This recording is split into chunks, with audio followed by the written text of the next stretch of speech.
자, 이제 그 1시간씩 얘기를 해주셨는데, 뭐 저는 오늘 제 의견을 얘기하는 사람이라기보다는 그냥 이 사회자, 모더레이터, 혹은 이제 방청객 중에 한 사람이므로 먼저 그 오늘 계신 분들 중에 여기 들어오신 12분, 근데 어이구, 좀 질문이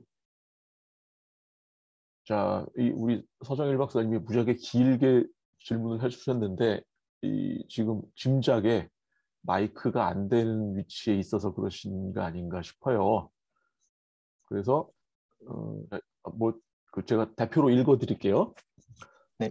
김지로 박사님이 소개해 주신 보행자 바이오 시그널 접근이나 디지털 뒤에는 생리학적 차원의 스트레스 만족감을 AI를 통해 더 자동적이고 정량적, 바로잡고 객관적으로 관리할 수 있을 거라는 효율 추구적 접근으로 보입니다. 더 많은 정보의 수집 가공을 통해 결국 더 완전한 해법에 도달할 것이라고 믿고 계신 것 같습니다만 그 과정에서 가장 큰 난관은 무엇일까요? 시민 참여 말고 혹시 어떤 큰 기술적 걸림돌 혹은 일종의 위험 요소를 인식하고 계시는지요? 그리고 반면 안치원 교수님은 AI로부터 이러한 효율성 추구의 목적을 다소 비판적으로 보시는 것 같습니다. 오히려 기술을 통해 다른 모종의 목적, 가로 열고 일종의 비효율적 의미, 가로 닫고를 모색하시는 것이 낫다고 보시는 것 같습니다만 그렇다면 어떤 분야가 스마트 강소도시에 AI가 적용될 수 있는 가장 유망한 분야 혹은 가장 중요한 분야일 수 있을까요? 인데 뭐 앞에 그 김지로 박사님한테 먼저 질문을 하셨으므로 이게 대답을 어떻게 하실지 모르겠는데 저는 읽기만 했거든요. 뭐 제가 먼저 네, 일단 네. 그러면 질문 감사합니다. 너무 좋은 질문이신 것 같습니다.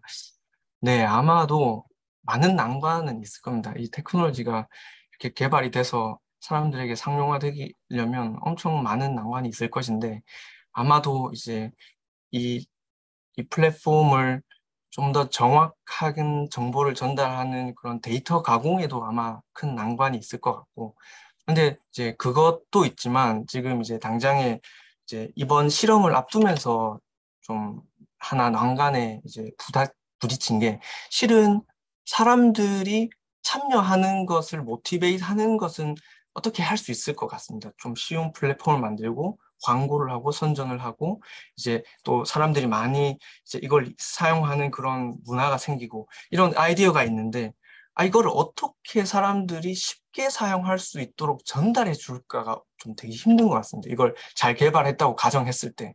그래서 아까 말씀드렸듯이 뭐 AR도 생각해보고 VR도 생각하고 혹은 뭐 이제 맵처럼 핸드폰을 켰을 때 이제 맵을 보는 느낌으로 이제 전달하면 좋을지.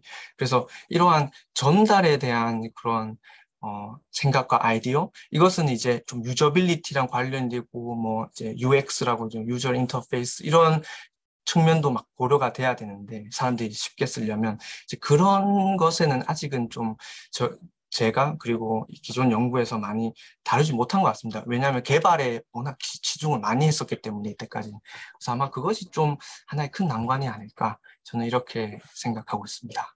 네. 혹시 뭐 또 다른 궁금한 게 있으면 말씀 주시면 감사하겠습니다. 네. 근데 그 지금 말씀하신 거를 바로 이으면은 네. 제 생각에 그 지금까지 보여주신 것 중에 그 사람들이 직관적으로 느끼는 것을 파악하는 건 진짜 어려운 일인 것 같은데 네. 말씀하신 걸 통해서 제가 드는 생각은 이제 저는 이제 진짜 완전 뚜벅이인데 그 네. 서울도 여름에는 휴스턴만큼은 아니지만은 꽤 더워서 결국 이제 구글 지도나 네이버 지도를 가지고 카카오 지도를 가지고 목적지 검색을 해서 이제 걸어가요. 근데 네. 여기서 가장 항상 알려주는 게 이제 최단 거리를 알려주는데 오늘 네. 말씀은 최단 거리는 그냥 양적인 지표이고 네. 그 질적인 지표가 필요하다. 가면서 더 쾌적하게 걸을 수 있는 루트의 제공 가능성. 근데 네. 제가 바로 드는 생각은 결국은 그 중간에 있는 불쾌한 쓰레기통이나 뭐 이런 것들은 이제 주관적인 평가일 수는 있으나 환경이 뜨겁다면은 결국 음영 지수, 쉐이딩 이피션 그 네. 네. 코에피션트의 네. 네. 시간대로 달라지잖아요. 네. 그래서 내가 목적지를 찍었을 때 네. 가장 그늘길을 따라서 갈 수 음. 있는 교활한 루트를 만들어 주실 수 있지 않을까 그런 생각이 좀 아, 들었는데. 네. 저희 지금 이제 사용자의 그런 마음의 그 바이오 시그널을 인한 그런 레이어도 하나 있고, 방금 말씀 주셨던 스트리트 레벨 쉐이딩 인덱스. 그러니까 어떤 지역을 가야 가장 내가 좀 햇볕을 피하고 그늘로서 갈 수 있는가. 이제 그런 것도, 예, 맞습니다. 진짜 좋은 아이디어고 생각 중에 있습니다. 만드는 것 자체를. 빨리 네. 만들어 주세요. 저 같은 뚜벅이한테는 되게 필요하고 중요한 건데. 여름에는 네. 굉장히 중요한 네. 변수이기 때문에 맞습니다. 네. 결국은 그 길의 양쪽 그 사이드웍 중에 어느 쪽을 선택해서 갈 것이냐를 선택을 하는데 또 네. 신호등을 건너야 되기 때문에 네. 나름 이렇게 머리를 계속 굴리게 되는 그런 상황이어서 맞습니다. 네. 뚜벅이한테는 그래서, 예. 네.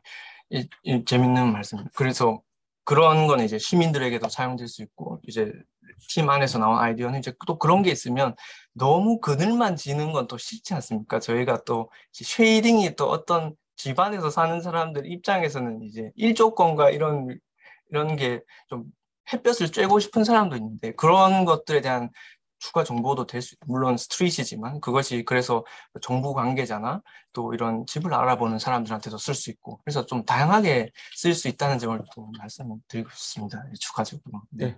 네, 감사합니다. 네, 우리 감사합니다. 안치현 선생님 그 스마트 강소도시에 AI가 적용될 수 있는 가장 유명한 분야? 음. 뭐 사실 이제 제가 비판적으로 봤던 부분은 그 AI 자체가 아니라 AI를 이용해서 도시를 운영하고 관리하는 것, 그런 스케일로 AI를 적용하는 것이 좀 위험 혹은 뭐 어려운 점들이 굉장히 이미 많이 이렇게 드러나고 있다, 뭐 이런 이야기였고요. 다만 이제 막판에 보여드렸던 뭐 중국의 그 지방, 맞아요, 농촌 도시들에서 벌어지고 있는 움직임들은 사실 굉장히 흥미롭게 봤습니다. 그러니까 어떤 그 도시에서 벌어지고 있는 경제 활동이라든지 그 기술 환경에 이미 적응이 된 어떤 세대들이, 젊은 세대들이 농촌에 돌아와서 그런 것들을 이용해서 기존에 존재하고 있는 산업을 발전시키는 그런 모델로 읽혀졌고, 사실 이것이 이제 도시 계획을 하기 위해서 그 AI가 사용되는 것이라기보다는 어떻게 보면은 개인들이 어떤 이 이익을 창출하기 위해서 AI와 관련된 어떤 기술들을, 뭐 IoT라든지 이런 기술들을 이제 사용하기 시작하는 그 장면에 대한 이제 이야기였고, 그래서 사실은 그 강소도시가 가지고 있는 그 기존의 어떤 산업적인 맥락이라든지 뭐 기존에 가지고 있는 자산이 있을 거라고 생각을 합니다. 그래서 그 자산에 맞는 어떤 분야를 찝어서 말씀드리기엔 어렵지만 그 자산을 발전시킬 수 있는 방향으로 AI를 충분히 개개인들이 활용할 수 있지 않을까. 그러니까 그것이 꼭 도시를 계획하고 도시의 시스템을 만드는 그 레벨에서 이루어져야만 하는 일은 아니지 않나. 뭐 이런 취지로 말씀을 드렸던 겁니다. 네, 감사합니다. 뭐 다른 그 여기 들어와 계신 분들 중에 그 문자가 아니고 실제로 그 직접 질문을 하실 분 있으면은 질문을 해주시는데, 한국에선 또 이렇게 있으면 조용한 또 미덕이 있으므로 제가 질문은 아니고요. 그 같이 의견을 나누는 정도의 수준으로 생각을 하고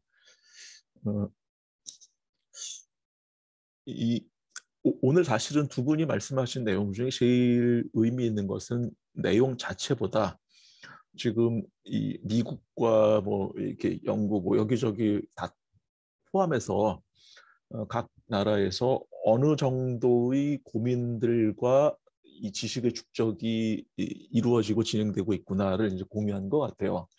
근데 사실 오늘 안채원 선생님 말씀을 쭉 들으면서 든 생각은, 제가 볼 때 지금 그 전 세계에서 가장 스마트 시티를 잘 만들고 있는 국가는 한국의 서울이 아닌가 싶은 생각이 들었거든요.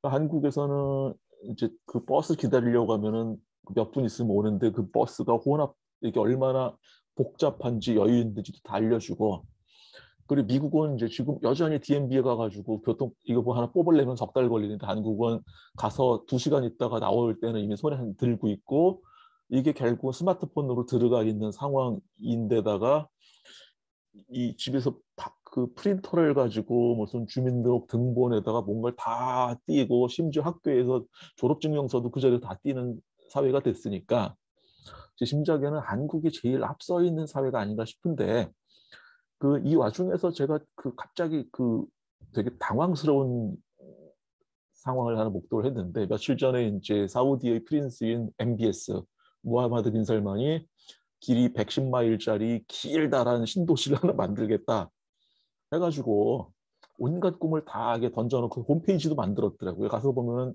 틀림없이 이런 자리에서 적당한 단어인지 모르겠으나 사기꾼처럼 보이는 사람들이 진리하고 결국은 이제 그 자생력이 없는 도심을 인정하는 게 투자 유치를 하겠다.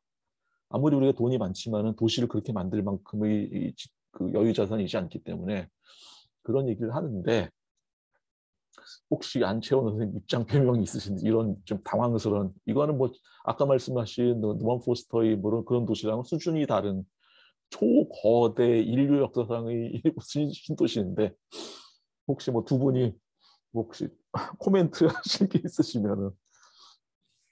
그러니까 사실은 그 제가 보여드렸던 그 이전의 스마트 시티 사례들 중에서 뭔가 비판받고 있는 사례들은 사실 그게 스마트 기술 때문에 비판받는 것인지 아니면 도시계획 자체가 어떤 기존의 컨텍스트를 이렇게 받아들이면서 그거를 이렇게 발전시키는 방향으로 일어나지 않았기 때문에 그런 도시로서 기능하지 못하는 문제들이 있는지 사실 그걸 구분하기는 조금 어려운 애매한 그런 프로젝트들일 수 있다는 생각이 들어요. 근데 이제 이런 말씀하신 이런 프로젝트들이 이제 사실은 어떤 숨은 의도가 있을 거라고 저는 생각을 하거든요. 그러니까 이 어떤 뭐 개인의 어떤 과시일 수도 있고 뭐 우리는 이렇게 할 수 있다라는 어떤 과시를 위한 것일 수도 있고 그 속에는 뭐 굉장히 치밀하게 어떤 산업적인 그 속셈들 이해관계들이 존재할 수도 있는데 그것이 단지 이제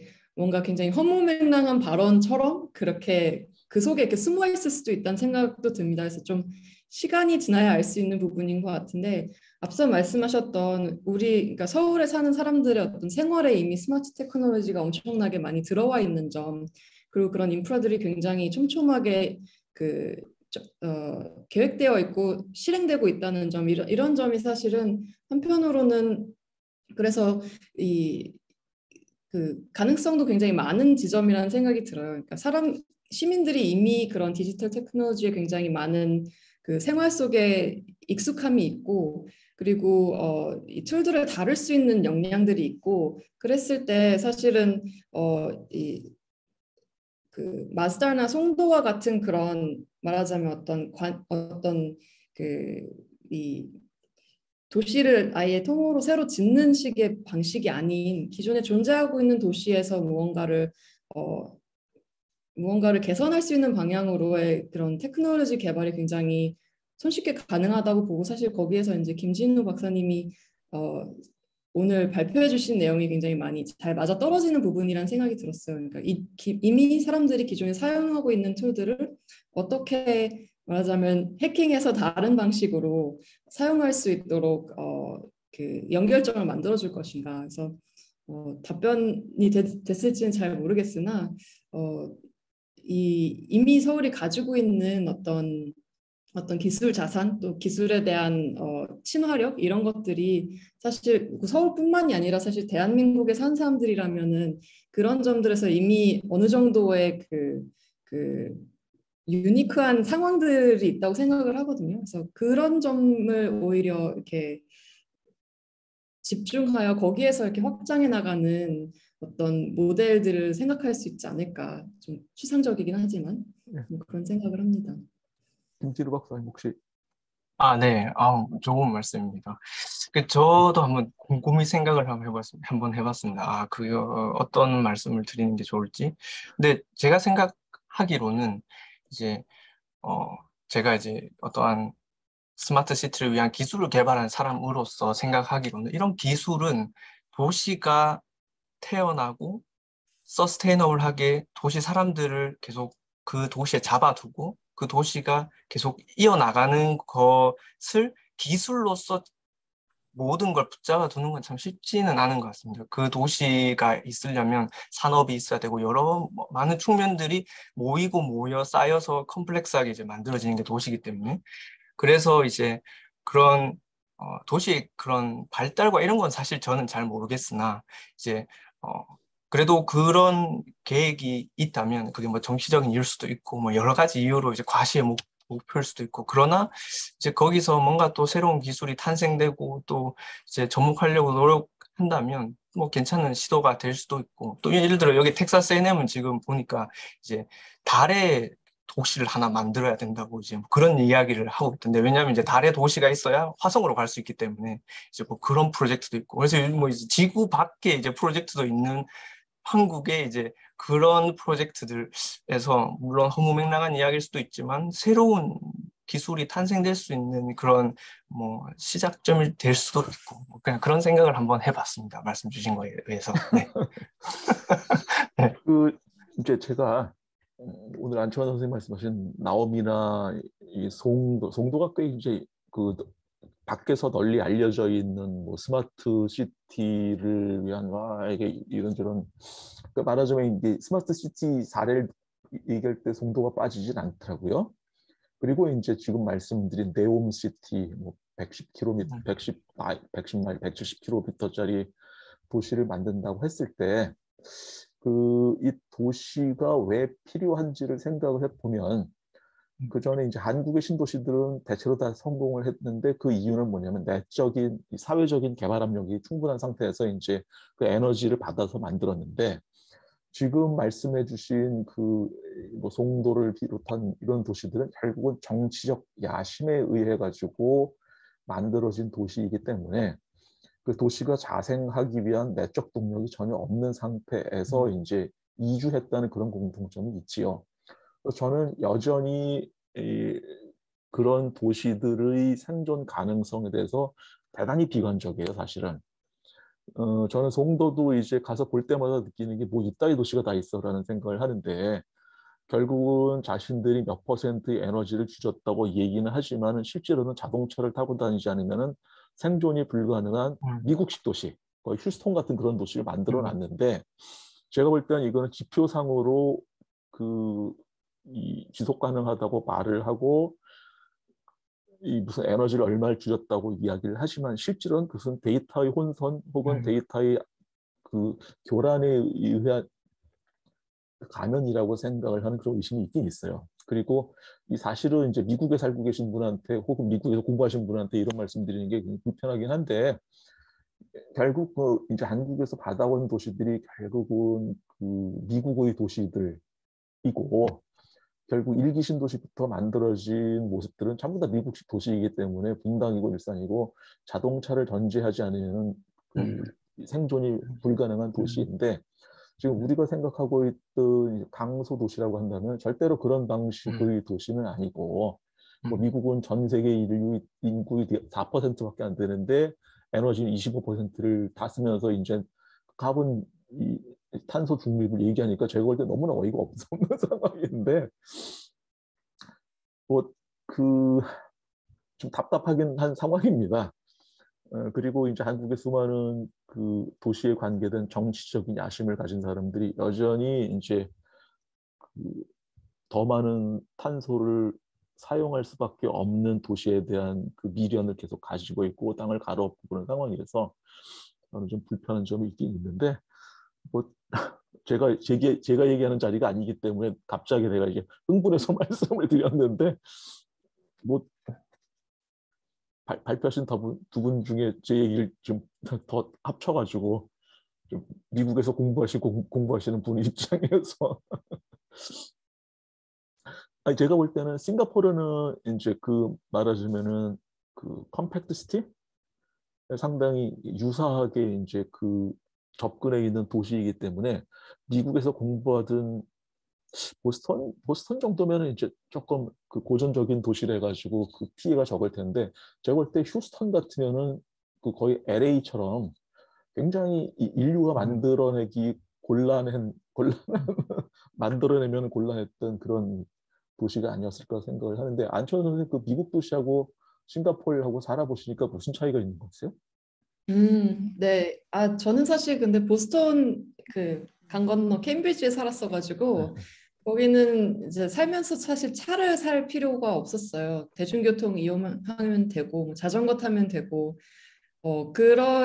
그렇게 해서 보행하면서 생활하기에 큰 어려움이 없는 도시였고, 근데 이제 거기에 있다가 싱가포르에 오는 게 사실 조금, 물론 서울에서 지내다가 직접, 그러니까 바로 온 거긴 하지만 어떤 컬처 쇼크들이 있는 부분들이 있습니다. 그래서, 뭐 가장 사실 데이터 환경과는 크게 상관이 없는 얘기일 수도 있지만 뭔가 이 도시의 그 녹지 환경에 대해서 좀 많이 충격받은 부분이 있었고 처음에 이사 오면서 그리고 확실히 어떤 데이터가 이렇게 일상생활에서 쓰이는 방식이 서울에서 경험했던 것보다는 조금 뭐랄까 좀 불편한 점들이 가끔 느껴지긴 하는데요. 그러니까 말씀하신 대중교통 앱 같은 것들이 아주 정확하지는 않은 뭐 그래서 여러 가지 앱을 섞어서 쓰는 게 제일 정확해지는 뭐 그런 상황들도 존재를 하는데 이제 사실 그것은 미국에서는 좀 오히려 더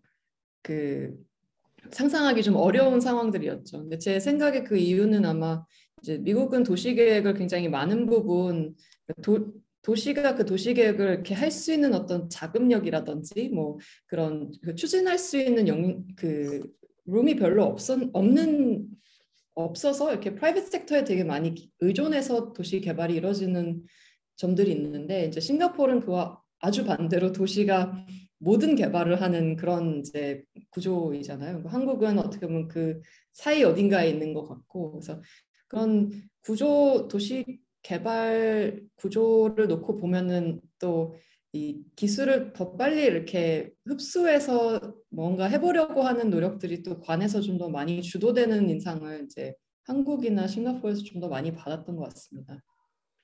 그 김진우 박사님, 요건 테크놀로지랑 관계없이 텍사스의 원주민 입장에서 좀 도시를 봤을 네, 때 저는 맞습니다. 잘, 네, 말씀 주십시오. 저는 잘 이해가 안 되는 도시들이라 가지고 저도 처음에 이제 미국 와서 자동차를 살 생각이 없었는데 이틀 만에 샀습니다. 여기는 자동차가 없으면 생존할 수 없는구나. 혹은 그래서 엄청 좀 충격을 받고 이제 휴스턴을 자주 가는데 휴스턴이 이제 달걀 도시라서 중심에만 이렇게 스카이스크래퍼들 쫙 있고 그 다음은 쫙 펼쳐져 있는 그 엄청난 길들 그리고 대중교통은 있지만 이거 타라고 만든 게 아닌 뭔가 허물만 있는 것 같은 대중교통 이런 느낌을 많이 받았는데 맞습니다. 그 미국의 이런 시티들이 어떻게 하다가 이렇게 생겨났는지는 정확하게 저는 잘 모르지만 분명히 좀 많은 불편함을 느끼고 있는 것 같고 아마 여기 살고 있는 분들도 다 그렇게 이야기하고 그래서 사실은 제가 워커빌리티 이런 연구를 많이 진행하지만 실은 밖에서 걷는 사람도 사실 많이 없습니다. 텍사스는 다 그냥 차에서 차로 이동하고 제 와이프도 이제 여기 와서 월마트를 이제 자전거 타고 가면 되지 않을까 했는데 오자마자 차로 타고 가야 한다. 여기는 아예 걸어갈 수 없게 만든 도시가 되어 있습니다.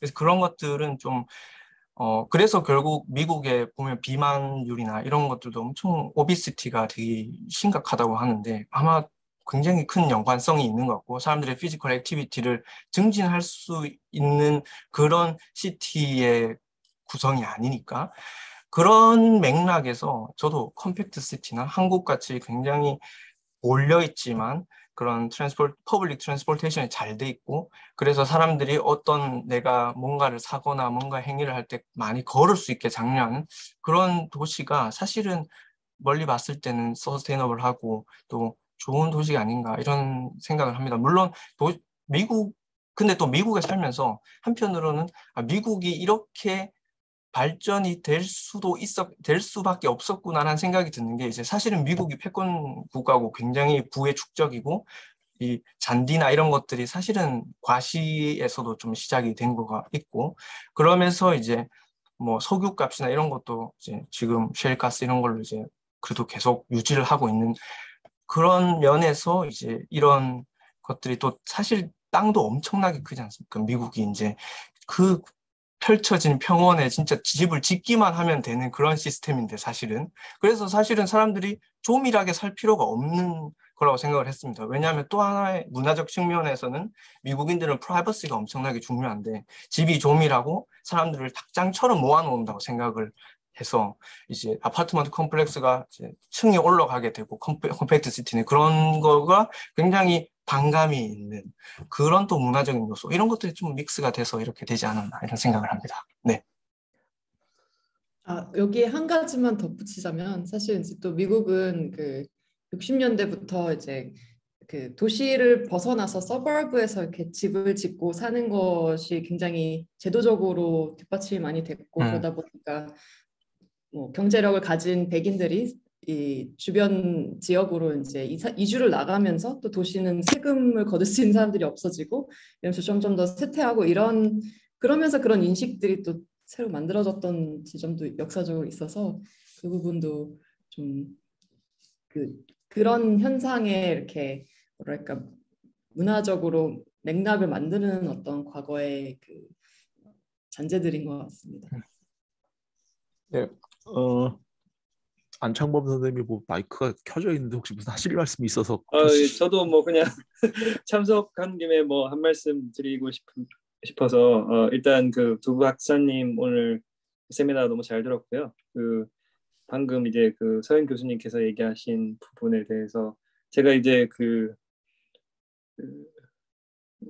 서스테이너빌리티 관련 수업을 들으면 제일 처음에 나오는 얘기가 실은 그 도시야말로 인간이 만들어낸 것 중에 가장 에너지 이피션트한 폼이다라고 얘기를 하더라고요. 이렇게 집적되면 될수록 사실은 에너지를 적게 쓰니까. 그리고 그 집적이 버티컬로 올라가면 올라갈수록 사실은 에너지의 절감이 일어나는 것은 당연한 거고 그거는 그 어떤 이동 거리의 어떤 줄어드는 것뿐만이 아니라 이 그 뭐 냉난방 부하에 또 엄청난 영향을 미치기 때문에 이제 저희가 그렇다라고 얘기를 하는데 그런 측면에서 사실은 미국의 도시들은 에너지 측면에서 매우 이니피션트하죠. 근데 이제 제가 요즘 좀 드는 생각은 사실 저는 뭐 도시 쪽은 잘 모르는데 저희가 이제 전기차가 나왔지 않습니까? 근데 이제 전기차의 그 에너지는 전기인데 그런 전기는 또 신재생 에너지로 만들어질 수 있는 구조가 지금 만들어진 거죠, 일종의. 그렇다는 것은 더 이상 어떤 이 버티컬 지금은 아닐지라도 그 어느 시점이 되면 이 버티컬로 이렇게 꼭 올라가는 것이 꼭 그 어떤 에너지 이피션시에 크게 영감을 주는 측면이 더 이상 아닐 수도 있는 어떤 포인트가 올 수도 있을 것 같다는 좀 생각은 들더라고요. 그런 거랑 또 생각해서 조금 또 아까 그 서현 교수님께서 얘기하셨던 그 새로운 그 이 도시 지금 뭐 어디죠? 그 중동 쪽에서 지금 계획하고 있다는 도시랑 관련해서 네옴시티, 네옴시티. 근데 이제 제가 이제 어떤 생각을 좀 하고 있냐면 저는 이제 뭐 건설 관리 뭐 시공 쪽을 하고 특히 요즘 로봇 시공에 대해서 많은 생각을 하고 있는데 그 로봇 시공을 적용하는 방식 두 가지가 있는데 한 가지는 이제 기존에 저희가 막 건물을 짓는 방식 중에서 사람이 하고 있는 거를 대체하는 로봇을 만드는 거예요. 사실 근데 그런 거를 하면 그 어떤 특정 작업을 대체할 수는 있지만 결론적으로는 이 전체 이 건설 작업에서 사람을 절대 배제할 수 없는 구조가 되죠. 왜냐하면 기존의 방식을 따르기 때문에 어쩔 수 없이 사람이 할 수밖에 없는 구조가 있는데 그거와 이제 반대되는 어프로치를 하는 또 연구자분들이 계신데 여기는 뭐냐면 기본적으로 사람이 하나도 없는 건설 현장을 생각하면서 모든 것을 이제 시작을 하는데 그렇게 되려면 실은 건물의 형태나 모든 것이 다 바뀌어야만이 그 로봇이 다 지을 수 있는 형태가 만들어진다는 거거든요. 사실 그게 당연한 말이고 근데 같은 형태로 도시를 생각을 해보면 저희가 계속해서 현재의 도시의 어떤 형태 현재의 어떤 그 교통이 가능한 형태들을 생각하니까 만약에 그 도시의 형태가 지금 우리가 얘기한 스마트 시티는 결론적으로 현재의 도시의 측면에서 특정 서비스만이 바뀐 스마트 기술로 바뀐 그런 것들이 만들어진다라고 지금 좀 생각이 드는데 근데 이게 이제 어느 시점이 되면 완전히 이게 또 바뀌어야 되지 않을까. 예를 들면 완전한 자율주행차들이 이제 그 적용이 된다고 치고 서비스 로봇이 더욱더 이제 어떤 특정 조그만 공간뿐만이 아니라 더 큰 공간을 이렇게 좀 활보가 가능한 상태가 된다라고 생각을 한다면 그러면 이게 완전 도시를 우리가 생각하는 어떤 도시 형태가 좀 완전히 바뀌어야 되지 않을까. 뭐 이런 생각을 좀 해봤습니다. 뭐 오늘 발표하신 두 분이 이 코멘트에 대해서 다시 하실 말씀 있으시면 얘기 좀 해주시죠. 전기차의 세상이 오면은 네. 세상이 오면은 이렇게 그 고밀 도시가 필요 없어지지 않겠느냐. 그게 하나고 그다음에 이제 그 테크놀로지가 바뀌는 세상의 가능성일 것 같은데. 그쵸. 전기차 그리고 자율주행차가 이렇게 결합되는 어떤 미래 모빌리티를 상상하면서 이제 도시는 그러면 어떻게 바뀌어야 하는가, 혹은 또 이것이 결국은 사회가 이렇게, 그러니까 이것이 사회 모든 어떤 계층과 사람들에게 골고루 어떤 이득을 나눠줄 수 있는 시스템을 만들 수 있을까? 뭐 이런 논의들이 사실 굉장히 제가 이제 학교 다니는 그 시점에 많이 논의들이 됐었고, 뭐 그런 것들을 함께 고민해보는 사람들도 굉장히 많았는데요.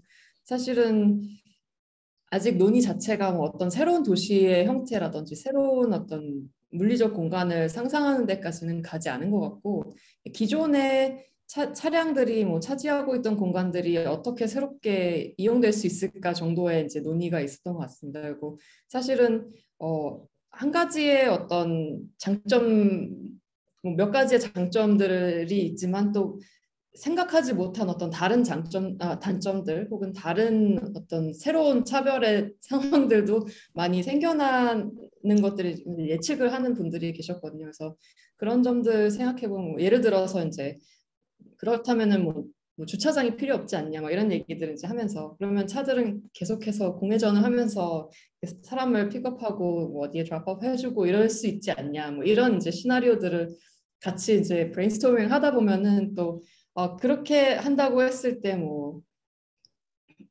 결국은 그렇게 해서 얻어지는 이득과 또 그렇게 해서 새롭게 만들어지는 어떤 문제적 상황들을 놓고 봤을 때 어떤 방향으로 가는 게 옳은가, 이렇게 조금 계속 미래를 이렇게 좀 프로젝트하면서 대화들이 이렇게 돌고 돌았던 것 같아요. 근데 글쎄요, 이렇게 공간을 로봇 시공이라든지 어떤 자율주행 기술에 적합한 공간은 인간이 익숙한 공간이 아닐 수 있다. 이거는 흥미로운 발상인 것 같고, 그걸 선택해야 하는가는 또 조금 의견이 갈릴 수 있는 부분일 것 같다는 생각이 저는 들어요. 그러니까 새로운 기술 받아들이는 거는 좋지만 또 지금껏 인간이 만들어 놓은 환경이 계속해서 유지되고 뭐 그 속에서 어떤 편안함을 찾는 부분도 분명히 있지 않을까. 그 부분들이 어떻게 만날 수 있는가는 사실 이제 제 입장에서는 수많은 사회적 합의와 대화와 어떤 그런 공론화의 장에서 이런 뭐랄까 그런 조정이 가능한 게 아닌가라고 생각을 합니다. 김시루 박사님도 뭐 하실 말씀 있으실 것 같아요. 네. 안창범 교수님 뭐 좋은 코멘트 감사합니다.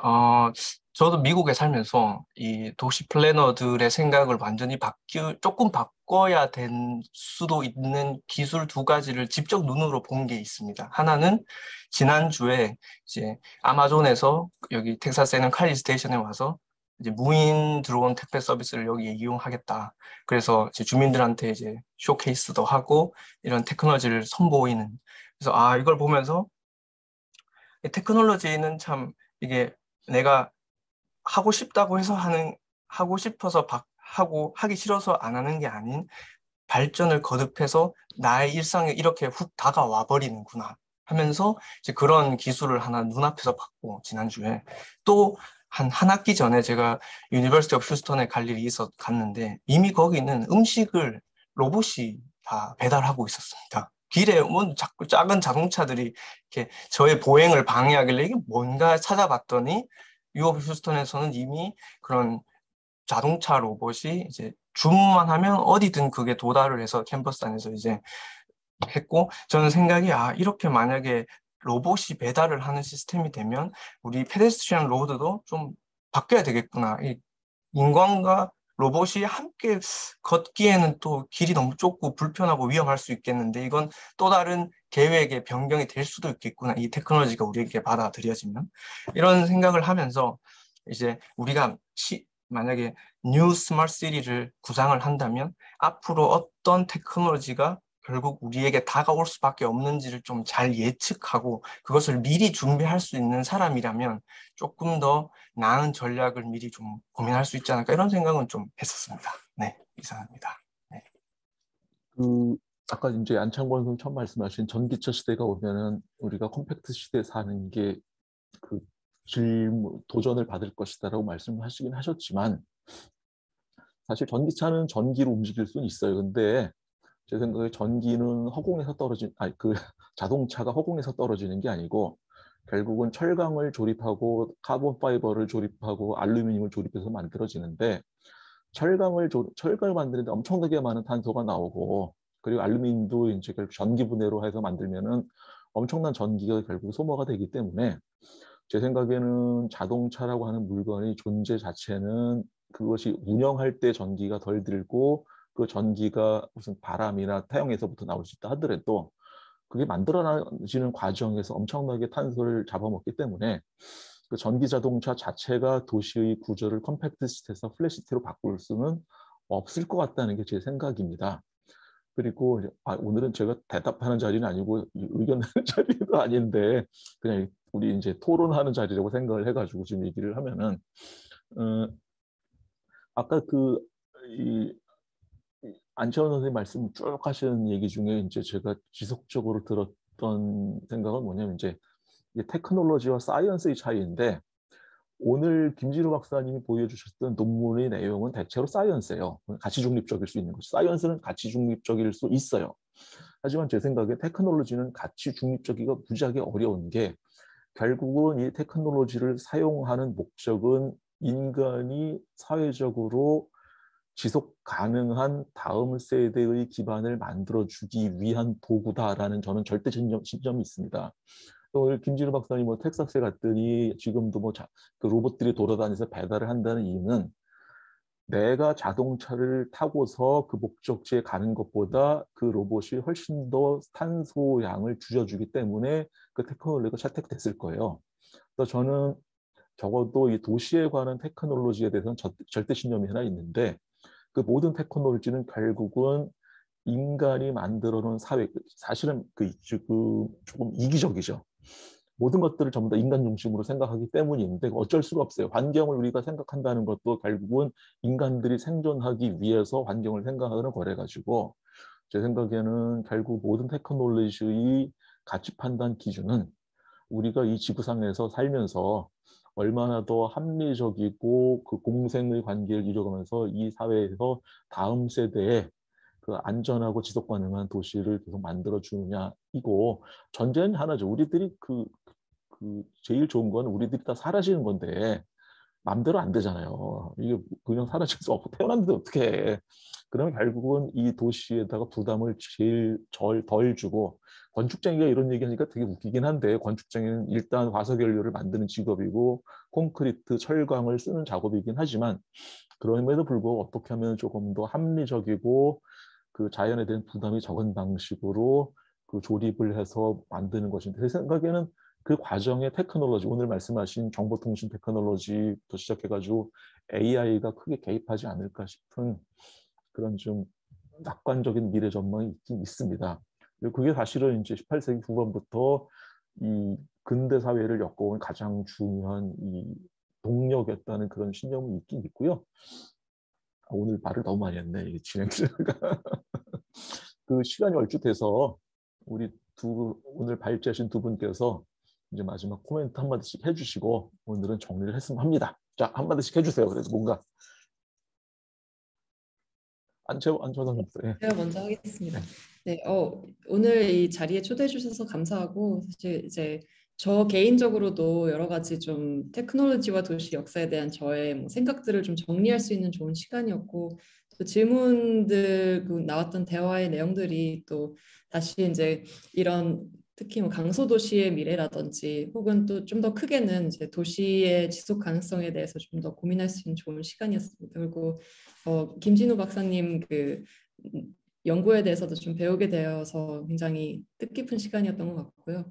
예, 좋은 시간 마련해 주셔서 감사합니다. 김진우 박사님. 네, 정말 좋은 자리였던 것 같습니다. 저도 일단 배울 수 있는 기회가 많았고, 평소에 이제 기술 개발 이런 연구에 몰두를 많이 하고 있었는데, 물론 도시를 연구하시는 분들과 콜라보를 할 기회는 계속, 지금도 현재도 콜라보를 하고 있지만, 좀 더 이제 도시적 측면에서 저의 연구를 정말 다시 한번 계속 곱씹어보는 그 과정이 너무나 좋았고, 또 안청 교수님께서 오늘 발표해 주신 것도 너무 재밌고, 정말 푹 빠져서 봤던 것 같습니다. 이 여러 가지의 도시를 짚어주는 것. 그리고 특히 강소도시, 왜 이렇게 늦게 봤나 모르겠지만 되게 좋은 것 같습니다. 이 강소도시를 만들려고 하는 노력 자체, 그 홈페이지와 이전에 공모전도 많이 봤었는데 정말 많은 분들이 참여해서 좀 유의미하고 좀 좋은 아이디어, 인간을 위한, 도시를 위한 그런 좀 것들이 계속 많이 나왔으면 좋겠습니다. 다시 한번 서영 교수님 감사합니다. 네, 감사합니다. 사실 우리 세미나와 함께 계속 같이 진행하는 거는 이제 아이디어 공모전인데 그 질문이 나왔었어요. 이 아이디어 공모전에는 뭐 서울대학교 구성원만 참여할 수 있느냐라고 질문이 왔었는데 절대 그런 거 아니고, 다만 이제 학생 아이디어 공모전이 아니기 때문에 적어도 석사 정도 수준의 연구 능력을 갖춘 분들이 지원하면 좋겠다라는 그런 생각을 하고 있습니다. 오늘 2차 세미나는 여기서 마치고요. 다음 3차 세미나는 9월 5일 오후 2시에 주제는 조금 이제 다시 이제 지금 그 시골로 돌아가가지고 귀농과 지역 기반 농업의 미래, 여기도 결국은 이제 오늘 얘기한 것처럼 사실은 이제 미래가 얘기가 되면 테크놀로지가 빠질 수 없을 텐데, 요거는 이제 현실적으로 현장에서 뛰는 분들이 말씀을 듣는 자리인 것 같습니다. 그래서 모하농의 이지연 대표님하고 전태병 만나 CEA의 전태병 대표님이 같이 이제 얘기를 풀어주시도록 하겠습니다. 오늘 2시간 반 동안 같이 지식 지혜를 나눠주신 두 분, 안치현 선생님, 김진우 박사님 감사드리고요. 우리는 다음 자리에서 또 뵙도록 하겠습니다. 감사합니다. 마치도록 하겠습니다. 수고하셨습니다.